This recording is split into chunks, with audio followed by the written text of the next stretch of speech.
प्यारे विद्यार्थियों, महर्षि स्वामी दयानंद सरस्वती जी ने 1875 में आर्य समाज की स्थापना की। इस संकल्पना के साथ संपूर्ण विश्व में मनुष्य मात्र को सुख पहुंच सके, सुख की प्राप्ति हो, संसार का उपकार करना इस समाज का मुख्य उद्देश्य है, अर्थात शारीरिक, आत्मिक और सामाजिक उन्नति करना। स्वामी दयानंद जी ने स्थापना की। पूरे देश भर में भ्रमण करते हुए वेदों के पठन पाठन पर, श्रवण और श्रावण पर पूरा उन्होंने जोर लगाया और प्राचीन परंपरा को फिर से स्थापित करने का प्रयास किया और उस प्रयास में वो सफल भी हुए। उनके अनुयायियों स्वामी श्रद्धानंद जी, पंडित लेखराम जी, पंडित गुरुदत्त विद्यार्थी, स्वामी दर्शनानंद जी और भी बहुत बड़ी श्रृंखला है जिन्होंने उनके उपदेशों को आत्मसात करके इस कड़ी को निरंतर आगे बढ़ाया और आर्य समाज के जो वैदिक सिद्धांत हैं उन सिद्धांतों को जन जन तक पहुंचाने का जो प्रयास किया वो भजनोपदेशकों के माध्यम से बहुत बड़ा प्रयास हुआ। पूज्य आचार्य जी कई बार हमें बताते हैं कि उनके गांव में दादा बस्तीराम जी जो 117 वर्ष की आयु तक निरंतर प्रचार करते रहे और गांव में आते तो सप्ताह भर या 15 दिन या मास तक रुक करके आर्य समाज के वैदिक सिद्धांतों की स्थापना करते।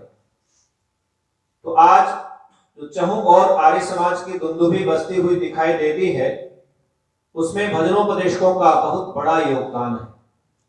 उसके साथ में गुरुकुलों का, आर्य समाजों का, आर्य वैदिक विद्वानों का, लेखकों का, प्रचारकों का, केवल भारत में ही नहीं अपितु संपूर्ण विश्व के अंदर सभी देशों में आर्य समाज की स्थापना की। आर्य समाज, कई बार लोग पूछते हैं कि ये कौन सा समाज है, जैसे सैनी समाज, जाट समाज, ये समाज, वो समाज, क्या ये भी कोई ऐसा ही समाज है? आर्य कहते हैं श्रेष्ठ व्यक्ति को। किसे कहते हैं? श्रेष्ठ व्यक्ति को, जो हमेशा गतिमान रहता है, गतिशील रहता है, स्थिर नहीं होता है। तो गतिशील रहकर के जो कार्य करता है उसको आर्य कहते हैं। री गतौ धातु से ये आर्य शब्द निष्पन्न होता है, जिसके विचार कभी अवनत नहीं होते, हमेशा उन्नत विचार रहते हैं, उसे आर्य कहते हैं। और ऐसे श्रेष्ठ व्यक्तियों का जो समूह है उसको समाज कहते हैं। तो ये श्रेष्ठ लोगों का जो समाज में अच्छे कार्य करते हैं उन लोगों का संगठन है, समाज है। तो इसको समझना भी हमारी जिम्मेदारी है। महर्षि स्वामी दयानंद सरस्वती जी ने सत्यार्थ प्रकाश में लिखा है कि यदि आप अपनी उन्नति चाहते हैं तो आर्य समाज के साथ मिलकर के काम करें। तो जो आर्य समाज के साथ मिलकर के काम करते हैं तो कितनी सारी ऐसी समस्याएं या ऐसी रूढ़ियां जो हमारे समाज में रही है, पाखंड रहा है, उस सबको उखाड़ फेंकने का काम आर्य समाज ने किया है। और इस काम के लिए समाज के विरोधियों ने, समाज के शत्रुओं ने, मानव शत्रुओं ने महर्षि स्वामी दयानंद पर 17 बार प्राण घातक प्रहार किए, जिसमें जहर भी पिलाया, जीवित सांप भी फेंके और उनके ऊपर ईंटें फेंकी, पत्थर फेंके, पता नहीं गंगा नदी में उनको बहाने का प्रयास किया, डुबोने का प्रयास किया, प्राण घातक हमले हुए उनके ऊपर और अंत में घातक विष देकर के उनके प्राणों का हरण कर लिया। तो उन्होंने अपने प्राण दिए हैं तो समाज के, राष्ट्र की उन्नति के लिए दिए हैं। और उनके पश्चात भी पंडित लेखराम जी का बलिदान भी इसी प्रकार से हुआ।